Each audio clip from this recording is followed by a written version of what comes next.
Welcome to episode 99 of the Mind and Muse Crafts podcast. I am your host, Caroline, and I'm recording this episode back at my home on the island of Puerto Rico in the Caribbean, where I normally live, except that you know that over the past year and a half, I've been traveling to and from Florida and Alabama, and therefore sometimes I record these episodes at different places.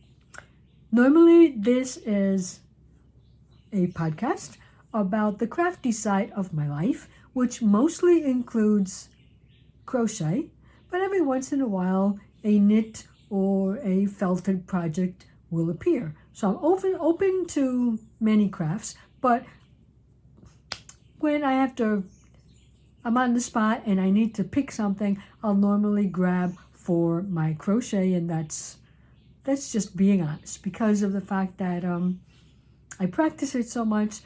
I really just feel comfortable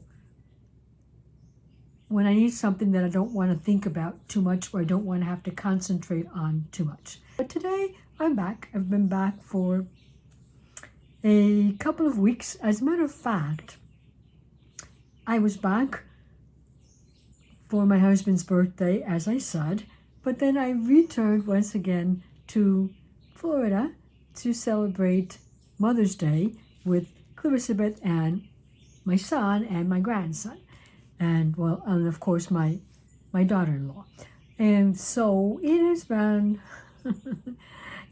a lot of coming and going. I finally think that I'm settling down to attend to all of my personal issues and get my doctor's appointment back up to date and get my house back up to date, etc. So I have to confess there really hasn't been a lot of crochet. After returning to the island from the spring in Alabama, I have needed to adjust. I have needed to readjust my body because the temperature here is really hot and humid, and there just hasn't been a lot of desire to pick up hot yarn, heavy projects, and work on them. There just hasn't been that. I mean, right now I am in a temperature controlled room. That's the truth of the matter. And if you ask me now, well, yes, I'd be willing to go and work on those winter sweaters that I haven't completed, but it's not always on. It's on just to keep me comfortable and at least not having all the sweat roll down my face while I'm trying to talk to you guys about what I've been up to. So, first and foremost, I don't believe there is much need to mention the section on Walking the Talk. I am not wearing crochet today, as you can see, because it just wasn't on my list of possible things that I could wear, as I say, in the normal temperature of my home. I would be putting on a show if I were to dress up in crochet right now, because the temperature is really uncomfortable for that type of material. That's just the way it is. So I'm not wearing any crochet today. Plus the fact that this is going to be a short video because of the fact that I haven't been doing a lot. So I just came to you as I was. Well, not totally as I was. I did put on a new lipstick that Elizabeth bought for me as a Mother's Day gift. So that is that. And I am wearing one of my favorite crochet earrings. I think these were the first crochet earrings that I made. Those are the crochet mandala earrings. And I made them with Aunt Lydia's, I don't know if it's her fashion range but one of her range has a couple of metallic colored yarns, and so this is the gold metallic, and they're really essentially one of my favorites. My first and my favorites I have a couple of other favorite ones around there, but I do use these a lot. So there's no trick in that. You can wear crochet earrings in any temperature because you really they don't add or take away from from how comfortable you're feeling with whatever weather you're living in. So not much of a walk in the talk, but I'm sincere when I tell you that I do wear my crochet earrings every day. That's one thing that I do wear every day. These were not my own creation, so the first time I presented them, I did give you in the description box the link to the pattern. If I find it again, I'll include it in today's description box, just for those of you that might be new and had never seen or missed that episode and have never seen that pattern before. But it's not mine. Okay, so if I haven't been working on my crochet sweaters, as I mentioned, I just couldn't do it. I did pick up one of them, and I was in the process of ripping back the first sleeve that I had made because I had gone down too far and I hadn't done my decreases. So I had to rip this one back. But then I decided, but let me do this again and not rip back until I'm sure that it looks okay. So here I am. I picked up the number of stitches on the second sleeve that were recommended by the designer. Remember, this is the Kelly crew neck, and it can be found on the Sewrella.com website.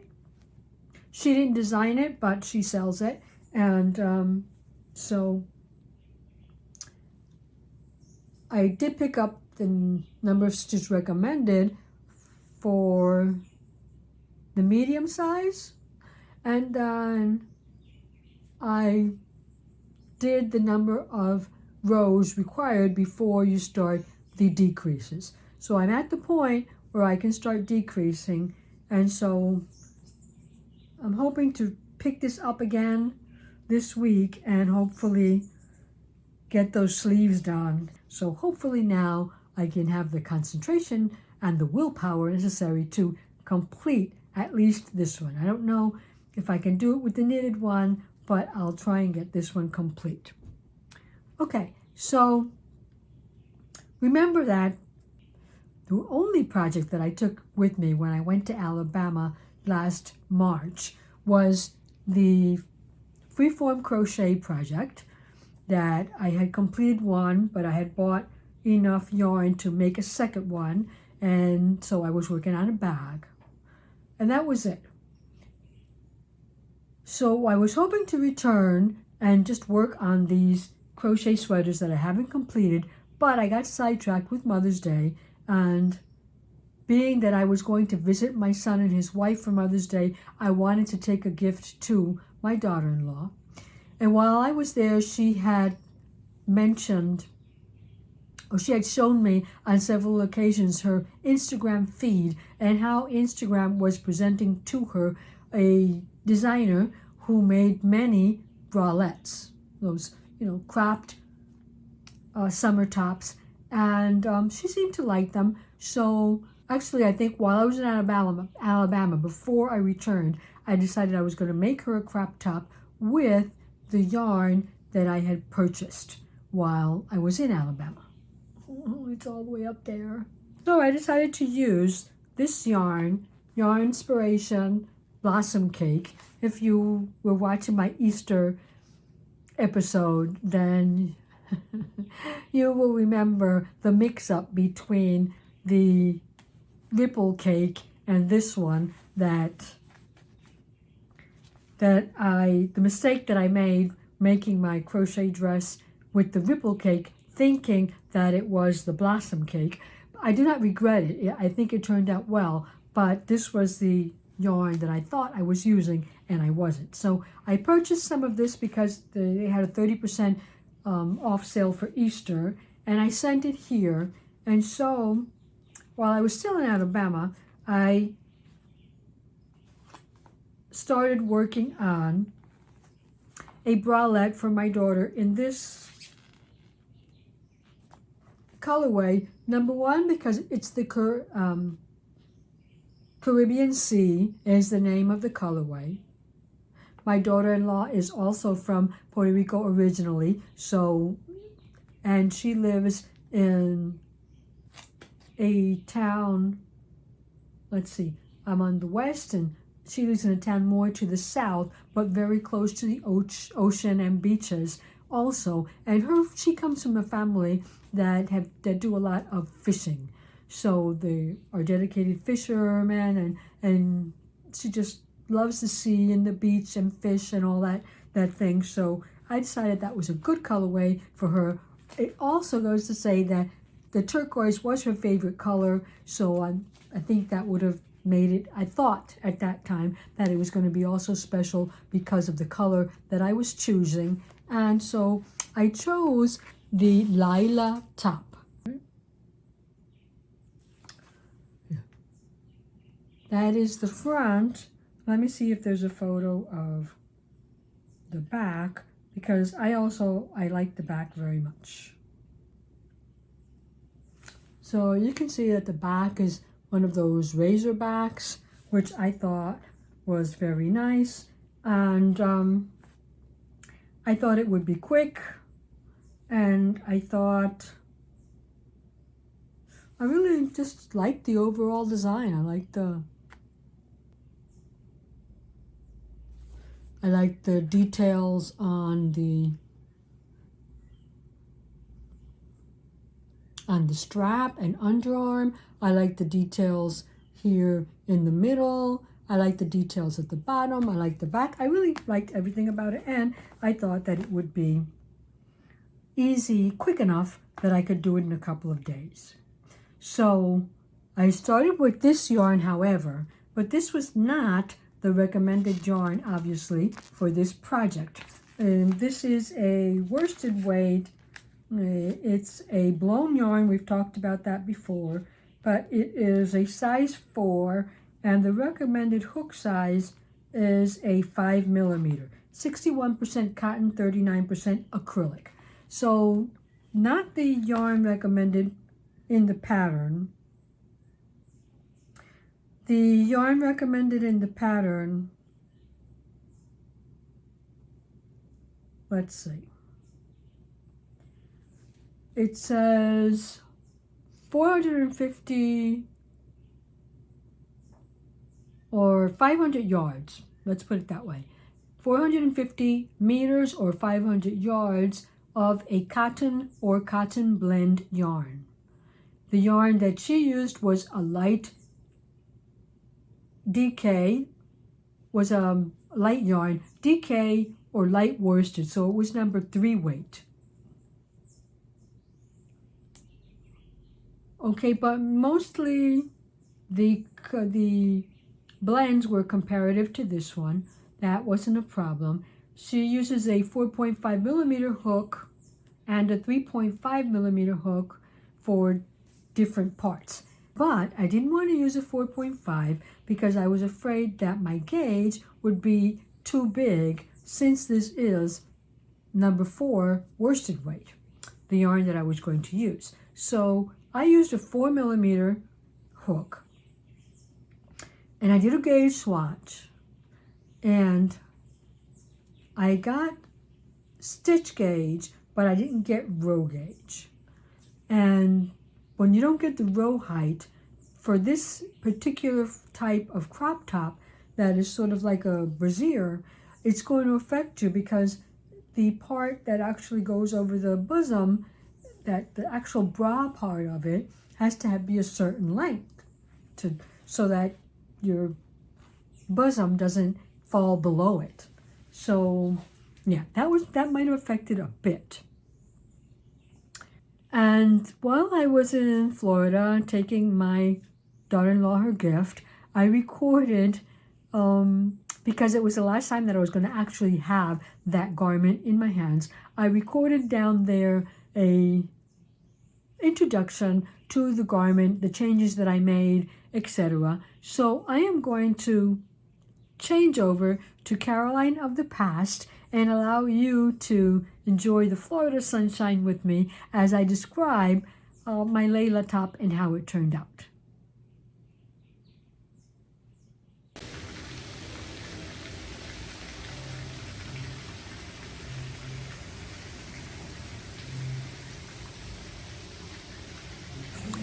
Hello, it's just little old me recording for you today to talk about one of my finished items that I had never started on or presented on any previous episodes because it wasn't even in my mind. Oh my goodness. I have an invite to the show. I have an invite. He's been invited here. He's just taken a bath and he is getting ready. Say hello, Lucas. Say hello to everybody you don't see. Look. Hello. Hello. Ooh, ooh. Look this way. Say hello. Hola. Hola, hola. Hola. Hola, hola.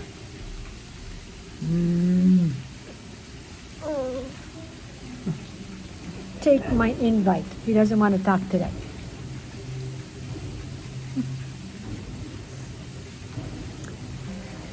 Anyway, this is my version of the Layla top.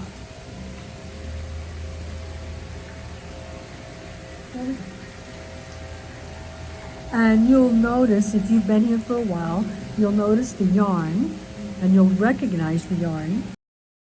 It features this like triangular lace bit in the middle, a lacy back, razor back, and also a lacy detail to the armhole, ending in picot stitches on the armhole and on the neckline. And I just liked it. I worked it up with a 4mm hook instead of the 4.5mm hook that's recommended. The 4mm hook is used for these single crochet panels that it has on the front and on the back.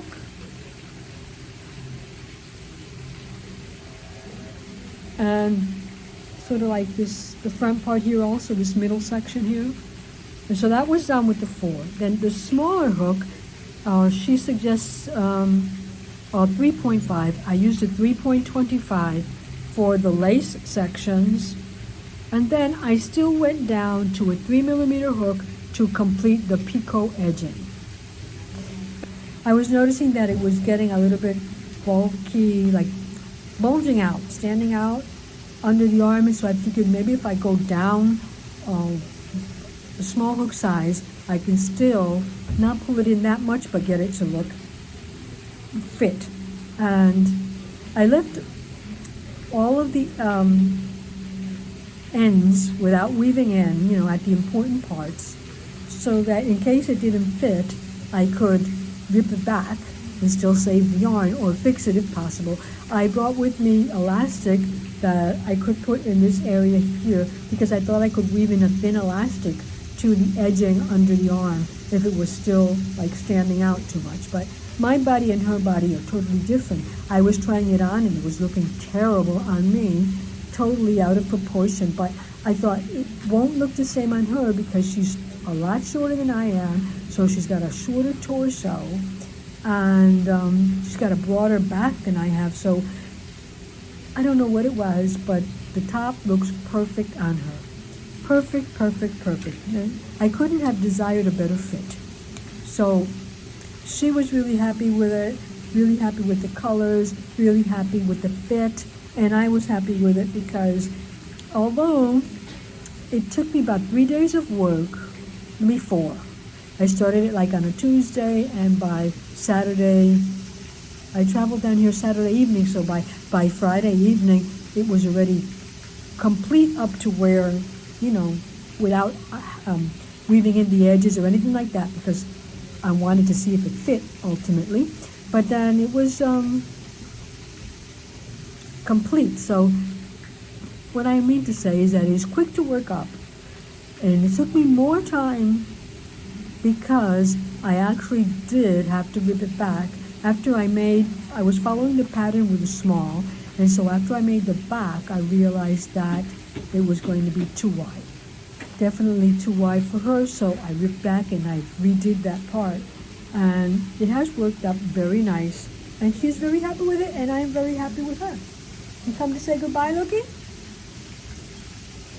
Okay.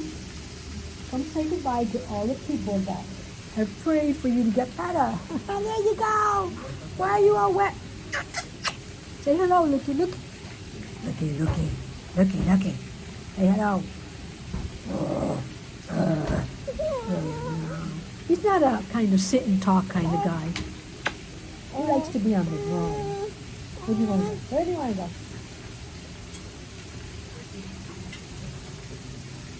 And that's all I have to say about that. So that was a plus. I was very happy that it was a perfect fit, I guess I could say that. But we do know that crochet does stretches. So I don't know after she uses and washes it for a while if it's going to have that same fit. But at least when I gifted it, it was a perfect fit. Now, I wanted to do a video of her wearing it while we were there, but there were all kinds of excuses why not to do it, because, you know, Mother's Day weekend was a come and go here and there, visit and see, go out and whatever, taking advantage of the 2 or 3 days that they were going to spend in Florida. So I didn't get a chance to do that. And I do believe that the only photo that I have doesn't actually do it justice to the garment, but it was an enjoyable make and it worked up quickly, so I'm glad of that. Anyway, next on my list to share with you is the crochet bag, freeform bag that I've been working on. Now the bag isn't really freeform. What I have done is I have taken, if you remember, a messenger bag that I purchased. The messenger bag is made out of canvas. I purchased it a long time ago. It was in my stash, but I had purchased it with the idea of covering it in crochet. So now that I was practicing freeform, I had the opportunity, and I mean, it occurred to me that I could do it that way. So I didn't make, there are a lot of freeform crochet bags that are totally freeform out there. This one is simply a canvas bag covered in freeform crochet. So I had completed the back for you, and we have shared that several times, and I have now also completed the front. So my bird design is complete, and it might not be everything that I wanted. I'm not actually too happy with all of the dark blue that I added to it. I think maybe it could have gone with a different color. I think I could have done more of some type of texture down here, or some type of a scrumble to fit this piece without just going back and forth as I did. That might have made it look different, but I decided that it was going to be my midnight version. So the bird is out in the night sitting in a tree, and that would make up for the darkness of the blue yarn that I used to represent the sky.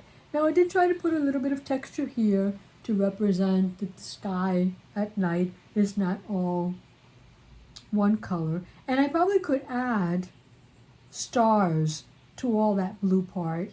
The front part has already been sewn to the bag itself, so I just use what I think is called the mattress stitch, where your yarn goes in, not your yarn, sorry, your needle goes in, you wrap your thread around that, and then you pull through, so it gives you this kind of look.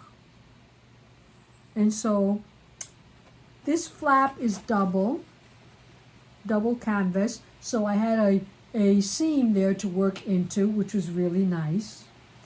And this part here, the bottom part, this is open. This is the bottom part of the bag. So, but I also have a seam to work in. Now, I have not completed sewing in. There's still pins holding this together because that mattress stitch is time consuming because of the fact that for the edges of both of my sides, I completed the edge in a 2.5 millimeter hook. No, I used a 2.75, and then when I was getting really close to my edge here, because there wasn't a lot of space to extend, but there still was some space that I needed to fill, then I switched to a 2.25. So some of those stitches are really close together, so I'm going into each stitch one at a time. That is time consuming, but I think it's going to be fine. Once I've stitched it all the way around, I think it's going to be okay. And as I said previously, I'm considering creating a crochet panel in Freeform to place here, and another crochet panel in Freeform to add here. But that doesn't have to be now.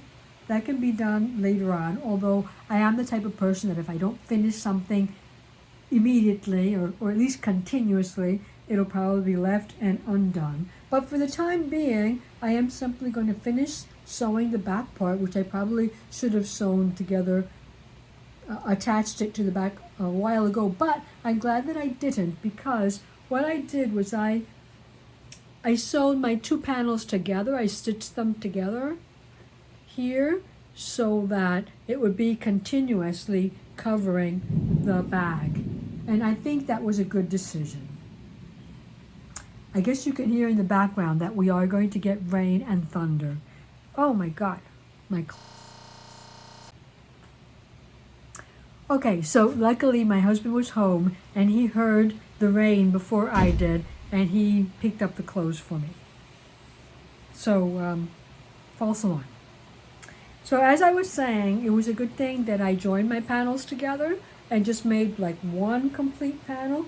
Now when I do the inside, I won't be able to do that, right? Because this has to be open, so I will have to connect my panel all the way around.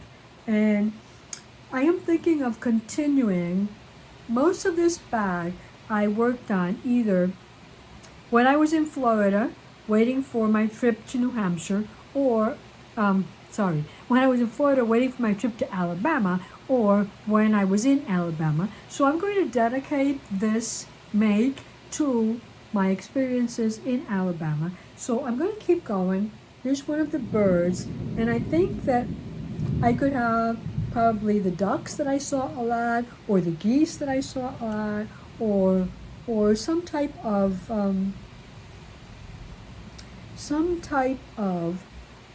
tapestry that reflects the lake where I went on walks a lot. And so there are a lot of things to choose from, but I'm going to think about that at another time. This one I'm going to leave pending. I might even just cover it up with some fabric. But this one definitely I'm going to add one more scene from my Alabama experiences. And so I'll have this as a momentum or memorabilia from my frequent trips and my travels to Alabama. And I think that's a good thing. It's always good to have something that reminds you of somewhere you've been or people that you miss or whatever. And as I say, it's a learning process. It might not have been the best, but I gave it a good try, I think. And I would do things differently, yes, but that's the idea of Freeform, that any two people that make it will always make it different.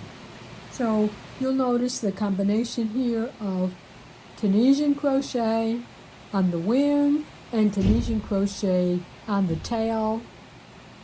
This just basic crochet back and forth. Now, I could still add details by crocheting details and placing them on top, that is definitely a possibility of things that can be done. But I'm going to call it finished, this panel finished at this point, and move myself on to think about the design of this inner panel. So what do you say? If you have any recommendations or any scenes that you have seen or that you think that I should recreate on that inner panel, please let me know, and that'll help me start quickly on the project and not abandon it.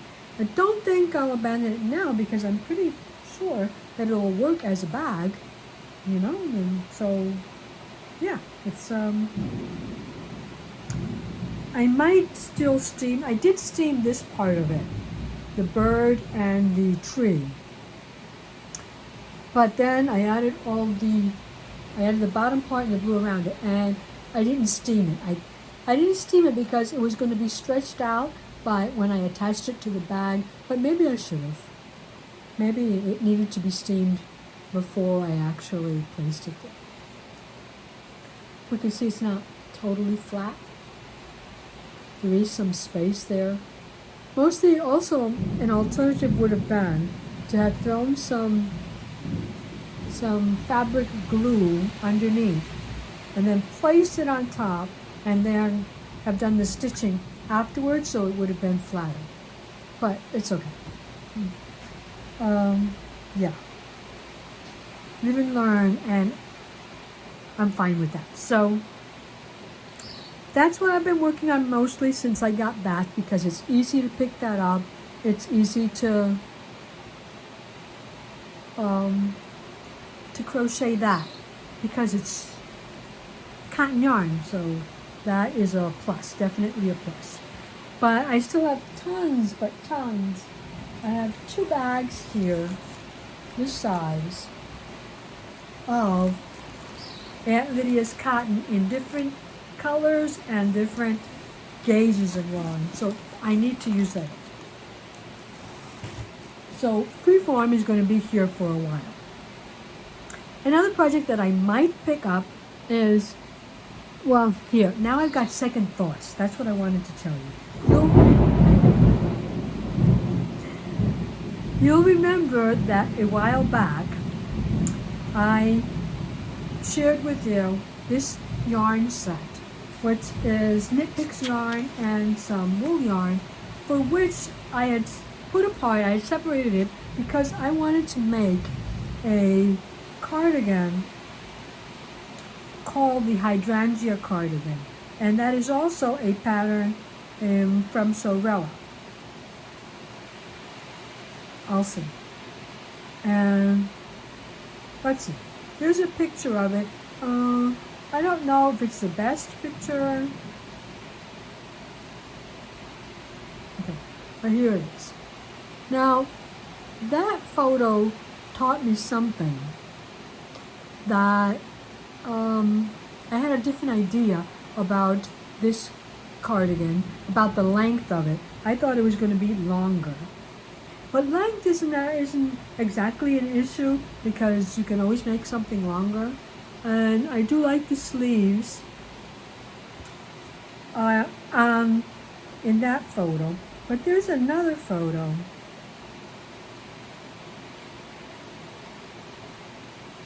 where you can actually see how dropped the sleeves are. And that is, of course, because of the way it is constructed. So it's a back panel that's complete, and then you have the front panel, which would be identical, except that it's split down the middle, so you actually have 2 smaller patterns, and then you've got the sleeves. And so there is no shaping. There's no shoulder shaping or anything. And so as I look at it, I am not too sure that I like the way it falls, the way it drapes like that. It looks a little bit to me like the shrugs, where they make that big rectangle, then join the sides, and it's just a pattern that I don't like the way it looks on the back. And so I'm not too sure now. Now that I'm seeing it, I'm thinking, maybe maybe I don't want to make that. And so I'm going to have a think about it. Elizabeth has been readjusting her flower duster for decay weight, and she was thinking about extending the modifications for fingering weight. But in terms of decay weight, I think that if I would use this fingering weight yarn and this lace weight together, I might have a decay weight. And I really do like that duster, and I do like the way it sits on the body. So I don't know, I'm gonna have to think about it, whether I make this or whether I make that. But I do want to make a summery light cardigan. So yeah, something like that I can wear over a bathing suit or over a dress, a very thin dress. And so that should be the next project that goes onto my hooks, either that or the tunic that I also was planning to make in gray. And so those are just some things that are coming up on my radar for upcoming makes. And I guess that's about all that I have to share with you. I guess it's raining pretty hard, so that's probably competing with my voice. But I just wanted to mention that, to thank all of you who have are always asking about my grandson and how he is progressing. Let you know he is progressing well and he is walking. Before I left Alabama, he was taking only a couple of steps, like I shared with you in the video at the end of the last episode. But currently, he is doing a lot of walking around. He's still doing sort of like a penguin walk, where he goes from side to side, and he doesn't have all of the movements and the motions down packed, but he's doing a lot better. And yeah, the parents are a lot happier now, but I think that it's going to be a lot more difficult to kind of like control his movements now that he is walking. But we're all very happy for him because of the fact that to see him up and about, and losing his fear of movement and moving on his own. So thank all of you who always ask for him, and I'll share a little bit of videos at the end again about how it went for us in Florida. But yeah, I'm going to call it at that because I don't have much else to share with you. I hope you all had a nice Mother's Day celebration, if you celebrate that. Our celebration was very nice. Elizabeth, we were in Orlando. My son and my daughter-in-law had a timeshare in Orlando, and Elizabeth met us there, and she was so kind enough to take down a beautiful brunch for us. And in the afternoon, my daughter-in-law had an invitation from a family member down in Tampa, which was a couple of hours away. It wasn't really close by, but we went, and it was a marvelous view, a oceanfront view. We got to see dolphins, and it was a very sunny day. It didn't rain, but it wasn't hot or humid like it has been here. And so there was plenty of food, plenty of conversation, plenty of moments to share with Lucas as he was learning to move around. So we had a great time there, and I hope you all did too. So thanks for joining me today, and sorry it was so short, but I'm getting back into the role of my lifestyle at home, and so yeah, it takes a little while to break new habits that you have acquired and go back to the old ones. But until we meet again, please keep yourself safe, keep yourself happy, and keep crafting. Bye for now.